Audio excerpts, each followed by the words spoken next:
So, good morning, everyone. And at the outset, I'll thank the organizers, especially Dr. Amish, for inviting me. So, we'll request my panelists to be on the dais, please. Dr. Poonam Joshi, consultant surgical oncologist dedicated to taking care of head and neck cancer patients at Tata Hospital. Dr. Hollis D'Souza, medical oncologist from Mumbai. Dr. P.S. R.K. Sastry, medical oncologist from Mumbai. Dr. Prasad Kasbekar, surgical oncologist from Mumbai. And Dr. Sumit Basu, a radiation oncologist from Mumbai. Dr. Sailesh Bondade, medical oncologist from Nasik, and Dr. Suhas Agre, medical oncologist from Mumbai. So we have a good mix of people, and this is one of the issues, or one of the aspect of head and neck cancer treatment, that you require multiple people to talk to before deciding those treatment, and especially when the tumor is slightly bigger. Starting with our first slide. So we have seen our panelists, and we'll go ahead with my slide.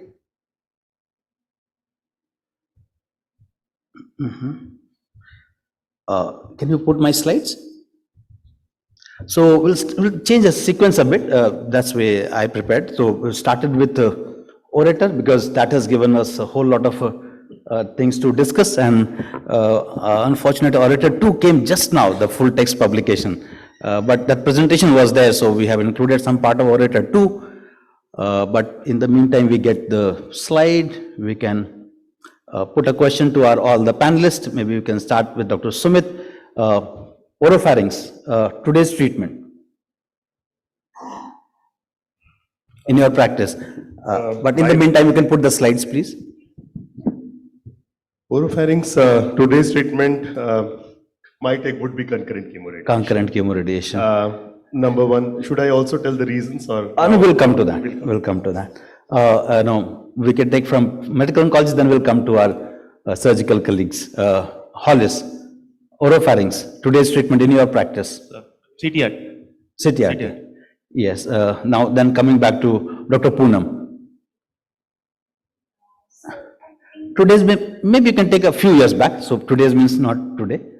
So I think, as you know, that oropharyngeal cancer.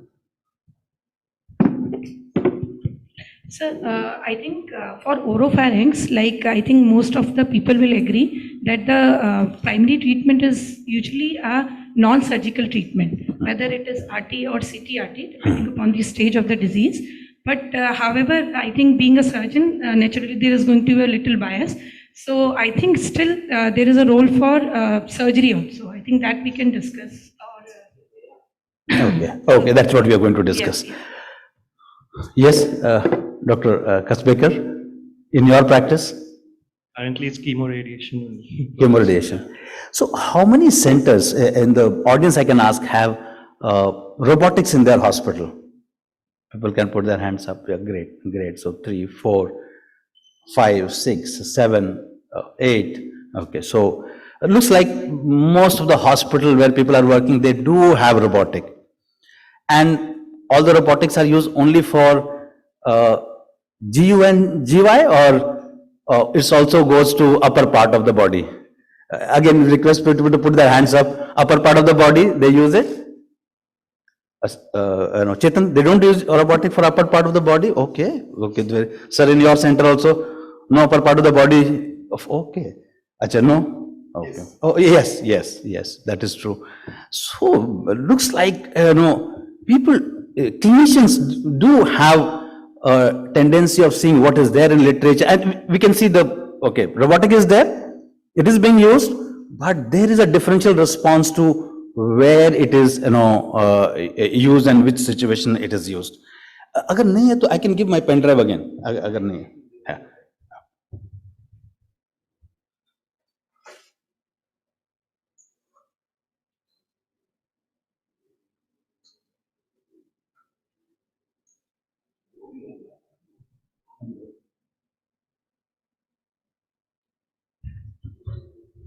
But this also tells us that if more than half the people where there is a robotic and it is used for it, for this, this group of patients, is this a fair question to ask? That is it a good alternative? Then maybe coming back to Dr. Basu.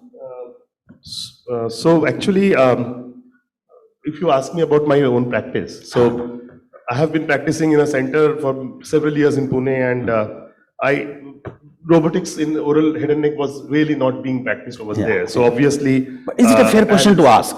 Is there a certain advantages with this modality which puts us that we should ask this question? That is this a fair alternative? I'm not saying to practice, but the question to be asked. So I think if the foremost question is that do you have the facility, number one. So it looks like most of the private center has it, and I'll add to it. And do you most have of- the expert also surgeon doing second it? point. I mean, robo might be there, but as you said, used mostly in GU and in gynec and all. But then in head and neck, are they using? Yeah. So that's the point. So if you have an expert, there will be a bias and the type of patients coming in with the kind of. So you think the question should be asked, that can we have? So you just cannot simply rule out saying that. Can't simply rule out. You can't simply say that there is no surgery and it is only radiation. Only radiation to, so as a question to be asked is there. So I'm asking, is this a fair question to ask? If we say, because that was the question here. So you just cannot discard straight away. Yeah. One needs to discuss, and one needs to discuss with the patients, and probably, patient's choice also matters after having explained. So in a multidisciplinary clinic kind of a situation, that's what we are doing actually.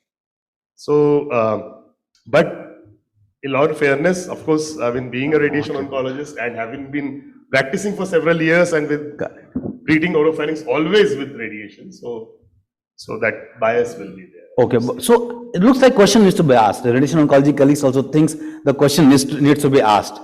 So coming back to our surgical oncology colleague, why you think this should be a good alternative? So maybe Dr. Kapsekar and then Dr. Poonam. Surgery. So basically, I have been to a center in Korea, and there it was Severance Hospital. There they predominantly prefer surgical approach for oropharyngeal malignancies. So the basic rationale over there was that triple modality treatment is always better than dual. So any place where a surgical resection is possible, we go ahead and do that. Two things I would like to just say in that, staging is very important in this. If it is early stage, and especially in cases which are lymph node positive, where there's lymph node metastasis, generally, any form of surgical intervention in those cases generally give better results. Got your point. But being fair to Dr. Sumit, by and large, worldwide, today RT remains at the lead, and this is a challenger and a good challenger. Poonam, the reasons for our audience, these are those reasons why robotics should be one of the challenger, the certain advantages as compared to RT. So, like the previous panelist already said, I think we can say that there are very few indications for surgery, I would say, for oropharyngeal cancers. One thing is that for oropharyngeal cancers, if we see the surgical point of view, the reconstruction, the access to the lesion is actually a problem. I think that's why the robotic surgery has come into picture. And so usually for a oropharyngeal lesion, a lesion which is usually small. So I would say a early stage disease which is lateralized. So if we are talking about tonsil, or so we are talking about base tongue. So if it is a small localized disease, then we can go ahead and do a resection. I would say that in those cases where probably radiotherapy is not needed, that would be my So that is a standard coming for this trial. So I think so what they're trying to put the certain advantages for surgery is, think about if I have to take radiotherapy, 6 weeks of treatment. If I have a T1 lesion tonsil, I'll say, Poonam, can you remove it? Neck dissection, no lymph node. Why 2 modality? 1 is good enough.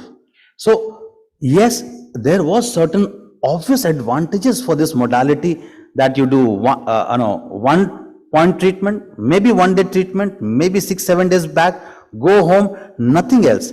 But same disease goes to Dr. Sumit. He will be saying, Kumar, I'll give MIMRT, IGRT, whatever, but that will be 6 weeks of treatment. So you did have certain advantages where, which comes out of this modality, and that's the reason this question was there, that does this modality, is good enough or better than the previous modality, that is radiation and chemoradiation, or not? Sir, Go ahead. one more point. So Go here ahead. we are talking about the squamous cell carcinoma. Yes. So I would say that for non-squamous cell carcinomas, so many a times we have salivary gland tumors. For that also there is indication for the robotic surgery. Robotic surgery. So that could be another indication where we can use the robotic surgery. Correct. Can I just add one point? Go ahead. So if you have mentioned as a subsite of, let's say, early tonsils, say T1N0. Huh. So obviously, but there is one radiotherapy choice also there, Go ahead. where we can do it in 2 days or 3 days or Go 1 ahead, day. go ahead. That is brachytherapy. Brachytherapy. That is So, brachytherapy. We forgetting that art, but that is there. That is still there and proven. So one can offer a brachytherapy in a T1 tonsil. only the catch is, Ashwini does it. So if you get Ashwini, that's from Tata Hospital, she does it. Sure, you can do it. Only problem is what do you do with your neck? Because if you have not addressed the neck separately, you have to give radiotherapy to the neck, or you have to go for surgery. Then what you're doing is juggling with brachy and then doing surgery for the neck, and then something comes out, again going for radiotherapy subsequently. Complicating it, but I do concede So that. you talked about TOS with neck dissection, right? Even in a T1. Perfect. Definitely, sir. Because all right. oropharynx neck involvement neck is dissection a... is there. Request panelists to. Then of course, then- request- Yeah, then- primary with neck. Request panelists to Definitely. talk to me or talk to the audience. So you are forced to, for 1 hour, you are forced to talk to me. Sorry. So coming back to, so the reason why we said that this is a good challenger. So I gave you the reason, yes, there was this good challenger for what we have been doing routinely today. And I showed you, this is not, already good number of places, as suggested by our surgical colleagues, suggested that many people do use it routinely. So question was fair, already people were using it. So good, good thing is that other modalities slowly taking randomization as a good way of answering question. Not necessarily it has happened in the past. Whole lot of modality, treatment has come without randomized trial. So good question. So this was the plan for this trial. So you gave chemoradiation or radiation, did salvage. Other side, you did robotic surgery, neck dissection, and then give adjuvant depending upon what was the result. So maybe Sailesh, is the plan looks good? Or hearing from what we heard that say there is an issue with the plan? The plan looks good, mainly because as we say that where we cannot reach with the knife, we have some options where Yes. you can reach and do a surgical resection. And obviously the choice of adjuvant treatment is as per the pathological findings which we normally follow after any oral surgical case. So I think the plan looks okay. So looks like the way they had put those plan of having 2 arms, and they have balanced the 2 arms fairly well. They have given the treatment options in the 2 arm in a way that you have, you're not compromising or giving one substantial advantage to the other arm. Amish, you wanted to comment? Go ahead. What was the one question which they were trying to ask? Coming to the question they were asking that if you do robotic surgery followed by adjuvant treatment versus radiation or chemoradiation, the quality of life in robotic surgery is better. So we'll come to the end point. So the here. quality of life was the end point, Quality of life was there. not which arm is better. Quality of life in the robotic arm was better. No, my question is that why? We'll come to that. We'll come to you. We won't leave you. Yeah, go ahead. So, question is that they have randomized into 2 arms. Yes. From the orator schema, it looks like they are trying to answer which one is better. Yes. But the end point is quality of life. Quality of life better. Is the quality of life better in the arm? So they are of robotic? assuming that both the arms will perform equal in terms of efficacy. In the yes, that is the assumption they have. They have that assumption. Most likely, we'll come to that. Yeah, was the same question for you? Ideally, if you are trying to test the polarity, Huh. you should first test the efficacy of it and then the quality of life. Quality of life is also efficacy. the And earlier we'll come, plans were Sumit, I'll non-randomized. come to you. Sumit, I won't leave anyone. I assure you. We'll talk to everybody. Go ahead. that means there should be at least an endpoint of whether it improves overall survival or progression-free survival. Thank you. So good, someone raised this issue. I was coming to that. So Amol thinks overall survival should have been the one of the important. PFS should have been the endpoint. Yes, sir.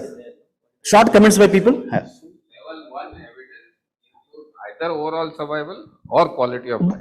Perfect, sir. I will come to that. Poonam, I'll come to you last. Anyone else? So, Sumit, what do you think? Amol suggested that endpoint should have been OS or DFS. Earlier publications were only about, they were, none of them were randomized, of course. They were all from earlier studies and various other these things. And they said that efficacy-wise, both are probably good or equal. But do you think efficacy? And they always showed that the surgical outcomes were better in terms of quality of life, side effects. No, but do you agree with the Amol and Dr. Amish and Dr. Parikh sir that primary endpoint should have been OS or DFS or PFS? Yes or no? I would say yes. You say, we'll come to that. Yes. That should have been, because it's the first Sumit, thank you. I'll come to that. Poonam. I think regarding this data, there is the systematic review by Hayton, where all the studies were non-randomized, and this is the first randomized study. So whatever data we have through this systematic review shows us that though it is an unrandomized studies, all of them has shown that both have the same survival. But naturally, they were not compared against each other, and they have just compared the data from different trials. And what was this thing, that there is a difference in quality of life. In fact, the Ye study that showed that the quality of life is better or superior in the TORS arm, the robotic arm, as compared to the radiotherapy arm. Totally agree. Totally. So I think based on that assumption, this study was planned. And moreover, I think this study was not, probably should have included, like sir is saying, for overall survival. Still, I agree. No, I'm not saying that. I'm just putting, I'll come to that. I'll assure you, I'll come to endpoint. But the number was less. So I think that we are going to discuss. And it was not, the number was not taken Perfect. care of that. Anyone has other comment? Hollis, Sailesh, Dr. Sastri sir, anyone has any other comment? Dr. Suhash, regarding endpoint? Can I? Clarify. I said it could be either overall survival or quality of life. Oh. I'm very happy with only quality of life. Oh, perfect, sir. Go ahead. I think we have always, in the context of malignancy, cancer, said the only thing, and the only thing is survival. Only thing is survival. All other diseases. Thank you. All other diseases. Sir, thank you, sir. Whatever. The whole lot of slide is there. Thank you. In cancer, it is survival. Sir, I got your message. I got your message.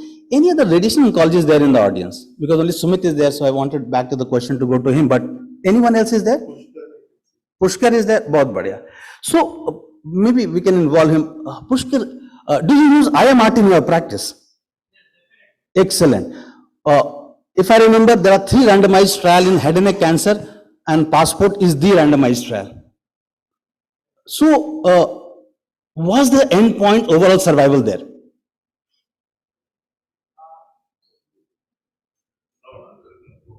We want comments. We don't want just one statement. The aim of Passport trial, the main issue was to see the benefit of the salivary function. Xerostomia, yes, correct? Na? Yes. It was not OS, perfectly fine. No, Sumit, coming back to, why you're being unfair to Poonam? You have changed the whole practice of radiation oncology. IMRT is used in every head and neck cancer. And the primary endpoint was xerostomia. Never a randomized trial has ever been done in head and neck cancer for overall survival or PFS or for that matter quality of life. This was one specific symptom. No, my point was that when, first of all, comparison between two different modalities, surgery are very few randomized trials in any site in hospital. No, agree. I'm saying Passport. Yeah. Do you agree with the Passport trial for xerostomia being the primary endpoint? Because there the purpose was different, I think. This is a doesn't matter. This is a comparison between two modalities. Hold on. So, if you use IMRT, use a strict radiotherapy. There is a question regarding misses. And it is expected that if you miss it, the outcome may be poor. But have we factored that into a randomized trial? Has it been done? It isn't done in the lung cancer. but it's not been done in head and neck cancer. What I'm trying to convey, not always, doesn't mean I'm saying I'm defending the primary endpoint here. I'm saying, yes, ideal world, you should have had overall survival for everything, but not necessarily. I'm not saying that this is wrong, No, but probably. we could have done better. Oh, perfectly fine. So this was the primary endpoint. Yes, Sachin, go ahead, Sachin. Quality of life of a patient with a progressing cancer or a worsening cancer cannot be better. That's an assumption. If you have a patient who has a worse outcome in terms of survival or has higher incidence of recurrence or progression, obviously quality of life in that patient will be definitely suboptimal as compared to the patient who would. So that's an assumption when we talk about quality of life as a primary endpoint and not about survival. Perfectly fine. It's a very fair argument from Kumar, Sachin. Yeah, go ahead, sir. The person who is dead, his quality of life is 0. I agree, sir. I agree, sir. So what I'm saying is that why people don't do in these kind of trial overall survival data, doing a 400, 500 patient randomized trial is not easy. And that tells you, if for radiotherapy in IMRT versus non-IMRT, they had to do 80 patient trial. I'll be showing you that sample size. It was 84 patients trial. Finally, they made a 90 something. Think about doing 500 patients trial where we have a surgery involved and then you have a 3 modality involved. So then you end up using the intermediate endpoints. This was for regarding endpoint, unless someone has a pressing comment on it. This was the sample size, highlighting the sample size calculated, how it was calculated in this setting. And that was an important comment by Amish. The sample size was less. I'll give you 2 examples for it. Where sample size calculation, you need to see what you want to answer. This is for PET CT in head and neck cancer. Again, head and neck example I am saying. See the lower one on the right side below, hazard ratio for sample size calculation for non-inferiority was 1.5. People would have criticized this. If it was a drug, they would have criticized endlessly. 1.5 as the hazard ratio. I'll give you another interesting one later on. What conveying that? What you want to answer decides what kind of sample size you take and what is the kind of hazard ratio you take. As for FDA is concerned, beyond 1.25 hazard ratio, they say that should not be the non-inferiority margin. Now coming to the outcome. So this was concept we discussed. This was the outcome. So outcome was that overall quality of life did not change. If there was a tendency towards better for radiotherapy. How do we interpret? Maybe we'll start from medical oncologists, then we'll come to the people who have a bit of a bias for things. Salish. So, as in the paper, the quality of life was better in the radiation, chemoradiation arm, but also there were problems with immediate complications because of internal bleedings. I think that is something, plus I think there was probably a death as well because of the surgical complication. Okay, that was ORATOR 2 primarily, but I agree with you, yes, that was the case. Hollis, anything? Sir, looking at the trial, in the TORS, 70% of the patients ended up with radiation. So radiation was a modality used in that. So that could have contributed to the lesser quality of life. That is what I think. Okay. It would have been super selective in the patients. We'll come to you, sir. N2 was there, I think, so in around 30 to 40% of the patients. That warranted a lot of radiation. Correct. Now coming to Dr. Sumit. But that sounds that should be the reason. But although they did an analysis at postdoc and they said that the addition of radiation actually has not done that, in those. Agreed, but interpretation for you, for this trial. So I put it like this, but what is your interpretation? And then I went into the details for each of those arms, which was ended up. So ultimately what the paper did, rather than discussing the primary endpoint, and I'll come to that, is it always that when we calculate the sample size based on primary endpoint, that is the endpoint and that's the only conclusion? They end up discussing everything apart from primary endpoint. The index that I've used, the MD Anderson index, that is a comprehensive index that has a lot of parameters. Yeah. So if you go for a specific parameter like xerostomia, maybe surgery would have been better. Okay. Poonam, conclusion? I think for me, this was actually a great trial because this is like we already have discussed, that this is the randomized trial, that too in oropharyngeal cancers, which are relatively rare. And I would say why quality of life was important here as the primary endpoint, at least my point of view is because we know that most of these oropharyngeal cancers have better survival and they are going to live for long. I think that could have been one reason why they took it as for overall survival, like sir said, they would have to take lot number of patients. Correct. So I'll say sample size calculation, again I repeat, not always. I'll give you two examples. Again, coming back to this paper, if you see the left hand side, what they wanted to answer, the usefulness of this modality and the health economic outcomes. But what is the primary endpoint they calculated sample size based on? The overall survival. Not always. Another one, lung cancer mutation consortium data, which was 1,000 patient initial data. What they wanted, what is the mutation rate in lung cancer? That was some sample, they had some mutations which they wanted to detect. They had a sample size assumption. If the 40% or more mutation rate is there, it will consider positive. I am saying if the mutation rate was 35%, they would have concluded it is negative study. No. So remember, not always your primary endpoint is the only endpoint in judging the trial. And we have given enough time to this paper. So what I'll do is showing that yes, there was the issue regarding what we had. Then you have Orator 2. Orator 2, we won't get into detail. Otherwise, we won't complete two other papers. And they also had a similar problem. But yes, you do have an issue regarding that how we bring out the treatment in the clinic, especially when you have instruments. Instruments, ultimately it is end up, most of the people pay from their own pocket for the treatment. And here instrument, most of the time, State Cancer Institute, if it is made, money comes from the government of India.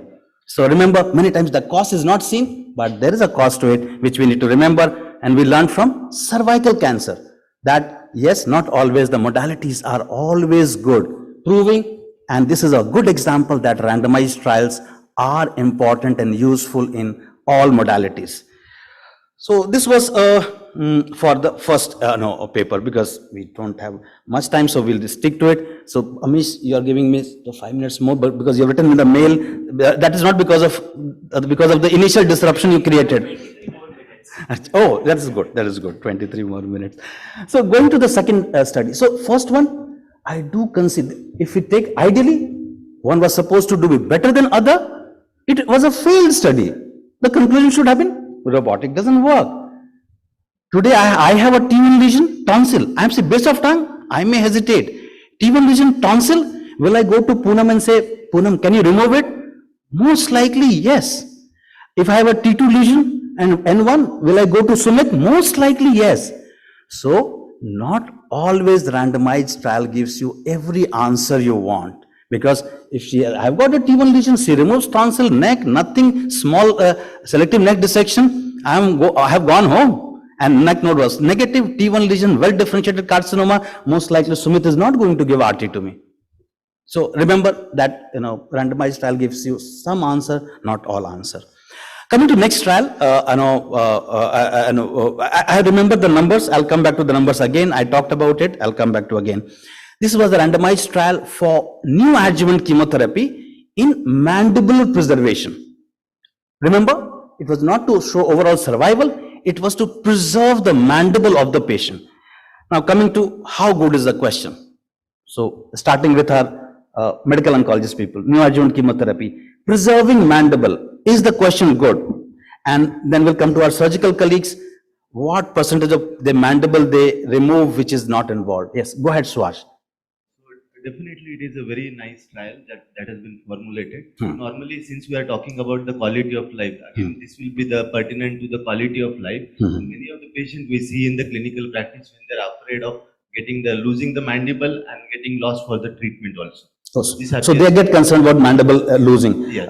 Sailesh, they are concerned about losing mandible? Yes, they are. They are. Hollis?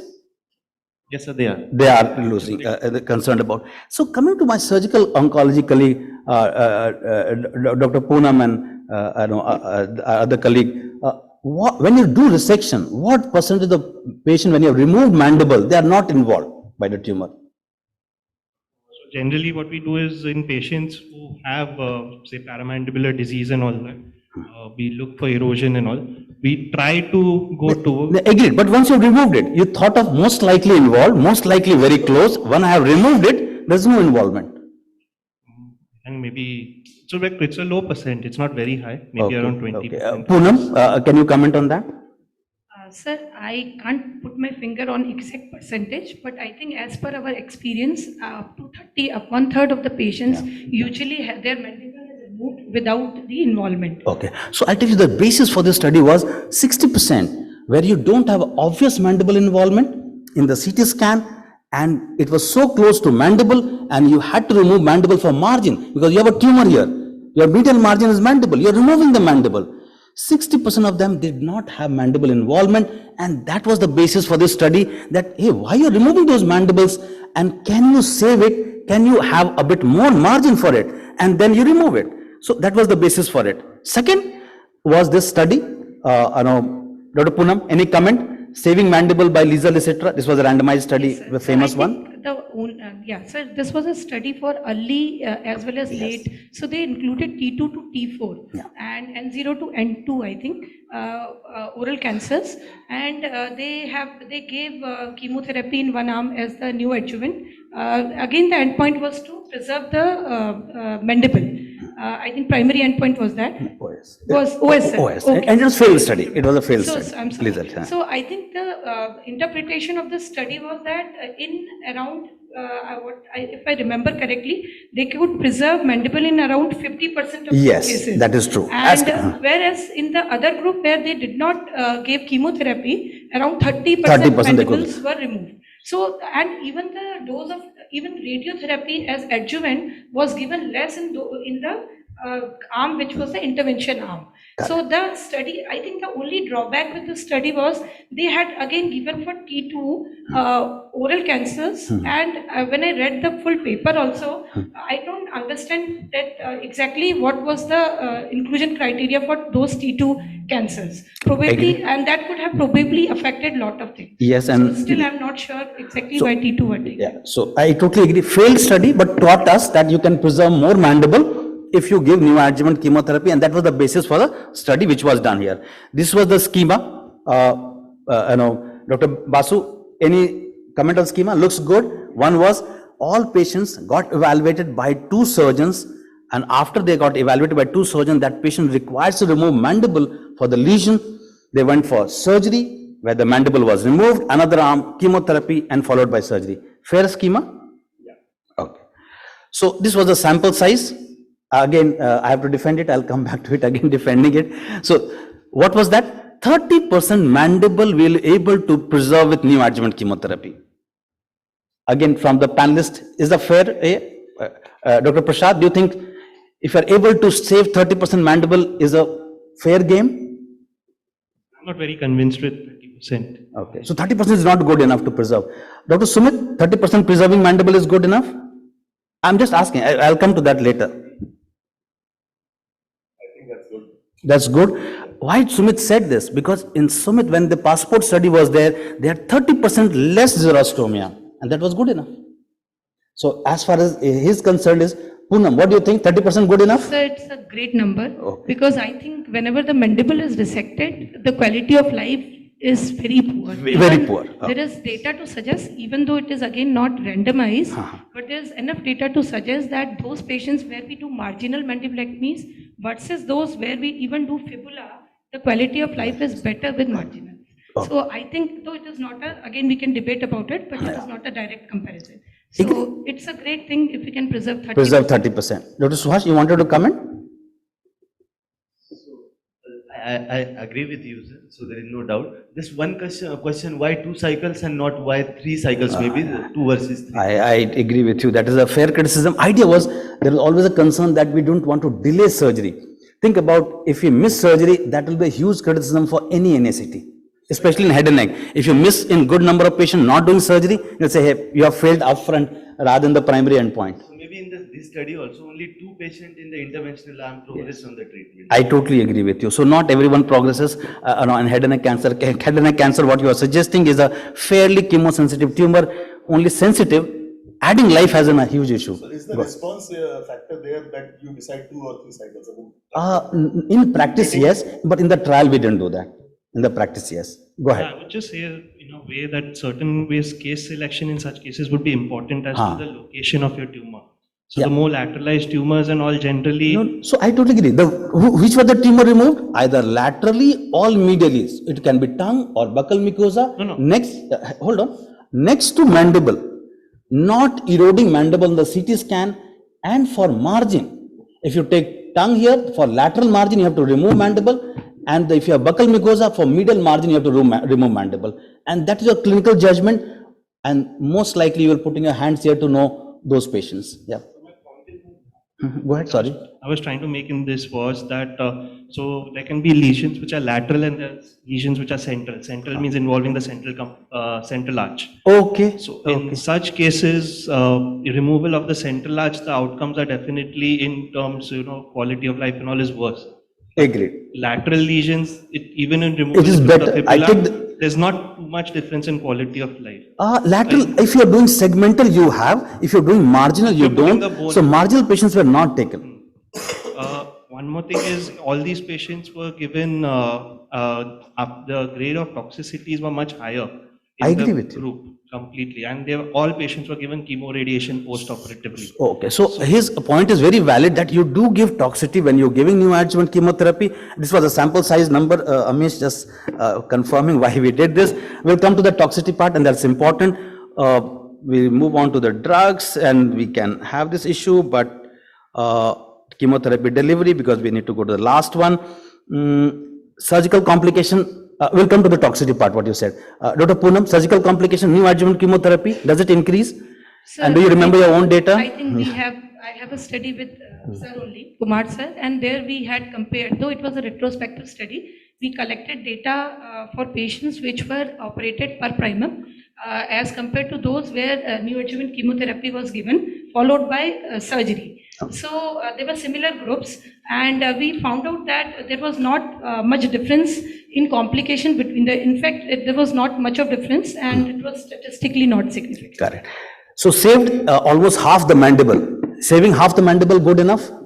Sailesh, then we'll come to our surgical colleagues and then we'll ask Dr. Sumit. 50% good enough saving mandible? 50%, number 50%. Yes, that's intervention arm, 50% mandible was saved. In standard arm, no mandible was saved. Yeah, that's definitely good. Is good enough? Yes. Dr. Sastry, sir? I think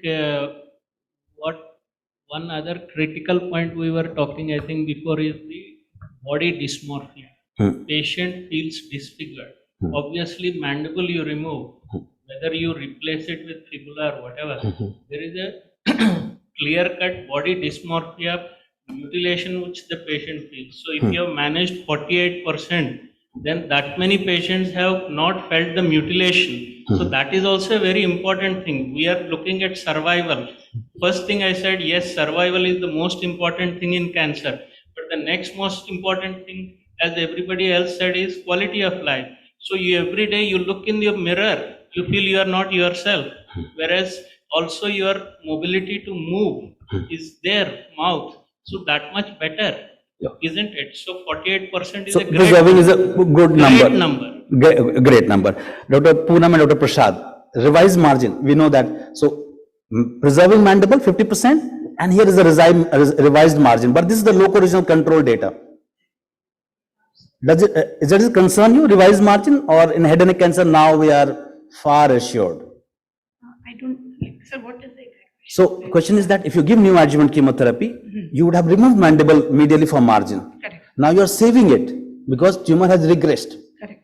Where they didn't regress, you removed mandible anyway, 50% mandible was removed. Correct. So here there is a regression of tumor, so you are preserving mandible. So your margin is getting revised. Correct. There's a new margin now. Correct. Does that concern you? Sir, I think again we don't have much of data. In fact, even I have thought about it, doing a study where we can see about the margins post-NACT versus pre-NACT. But I think the feasibility is an issue. And we don't have enough data to suggest that what should be our post-NACT margins. Nothing we have to guide our resection margins post-NACT. But whatever data we have seen after Liesel, etc. or by Chalker's study, that we have seen that in fact the recurrence rate between the two arms was similar, even after taking post-NACT margins. Thank you.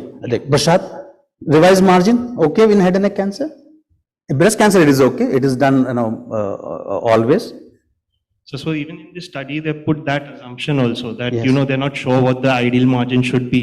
So that is why they've given CTRT to all patients rather than, maybe radiation. Yes, totally agree. CTRT was given in the neoadjuvant arm in all the patients. This study, I'm not sure they've used frozen section and all. Normally, No, we didn't. sometimes when there's a doubt in margins and all, we tend to use frozen section to confirm intraoperatively. Okay. So now I don't know how many. So Prashad has a valid point that, this frozen was not done. And yes, there is a concern regarding revised margin. As Dr. Poonam said, there are now 2 randomized trial data, this data and Lisa Licitra data, that revised margin doesn't impact loco-regional failure. And suggesting that if you do it, you don't compromise. Apart from that, we have a retrospective study, match pair analysis, suggesting the same in this setting. Hopefully, we should always be concerned about something which we don't practice, but data is enough that we may go ahead with it. 10 more minutes, perfectly fine. Do we need another study with different endpoint for this question to be answered? Salish? I think this is a phase 2, maybe a larger study will give us a What endpoints? The way Amol wanted or the way Amish wanted? OS survival? Yeah, OS survival also. Okay. Again, but do you want another study for this, RTOG 911? The primary endpoint was only larynx preservation. There has been never a trial of comparing radiotherapy versus surgery in larynx to see that is the outcome different. But we are practicing. This is one of the most important landmark study called RTOG 911. Anyone? Hollis? So looking at only mandibular preservation, if I'm Yes. subjecting a patient to 2 cycles of DCM, what if I go for 4 more? And That is a separate question. Yeah. I'm asking another endpoint. Yeah, So that is that's a separate what- question. For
to add life to the patient in palliative setting in head and neck cancer? Never. In fact, this is the only second randomized trial which has shown that chemotherapy adds life to the patient. Another trial is 84 patients trial, long back, around 30-40 years back. Hardly anyone reads it. You will never get a reference. Somehow we searched it and we try to find out, are we missing something when we planned the study? This is the only study, if you leave aside, which has shown a chemotherapy, not cetuximab, not immunotherapy, but a chemotherapy adds life to the patient. That also may be because this was a non-inferiority design study. So this question is absolutely valid. That am I saying I'm discarding? I'm saying two drug agent can't be given? No, that's not the case. That is not the case. So this was the reason why it was done, and intervention arm selected properly. Hollis, do you agree? Yes, sir, I do agree with this. And regarding Amisha's question, that regarding one drug, two drug, we don't have a two drug combination to justify a good standard arm. We could have added a three drug combination. It was a non-inferiority trial. We were not looking for superiority. We could have gone with the lesser of the two evils rather than adding a taxane to cisplatin and subjecting a patient to more toxicity when we don't have much data. So you can have a criticism, non-inferiority design, non-inferior, you say, hey, because of two drug you had more toxicity. I agree with you. In fact, that's also we have discussed in our discussion. And they say, hey, because your quality of life remained better in the other arm because you used less toxic drug and you have not, you have used your two drugs having more toxicity. Kumar, sorry, taxane plus platinum, what everybody uses in the clinic versus cisplatin, Hollis, tell me, how many times in the clinic you see toxicity because of cisplatin more compared to, if the toxicity is your concern, what you raised, versus taxane plus a carboplatin. Paclicarbo, I think half of the world is using in palliative setting, which is more toxic. In the real world, cisplatin, sir. But no, can you repeat? Sorry, I missed the question. Go ahead. Amish, go ahead. What I'm saying is, palliative setting, somebody tries to use paclicarbo, and you have used single agent cisplatin in real world, which is more toxic. So taxane plus platinum will be more toxic than cisplatin. You're saying taxane plus platinum will be less toxic, Hollis? So platinum plus carbo maybe. Okay. With the caveat that platinum plus carbo versus platinum plus cis. Give me a second. Versus so cis. Let's ask people what they think. Platinum, so pacli plus carbo will be less toxic than single agent cisplatinum? I want to have the experience. Someone give me, I assure you I'll give you data for it. We have gone through this detail. Anyone wants to put their hands up and say pacli plus carbo will be less toxic than single agent cisplatinum?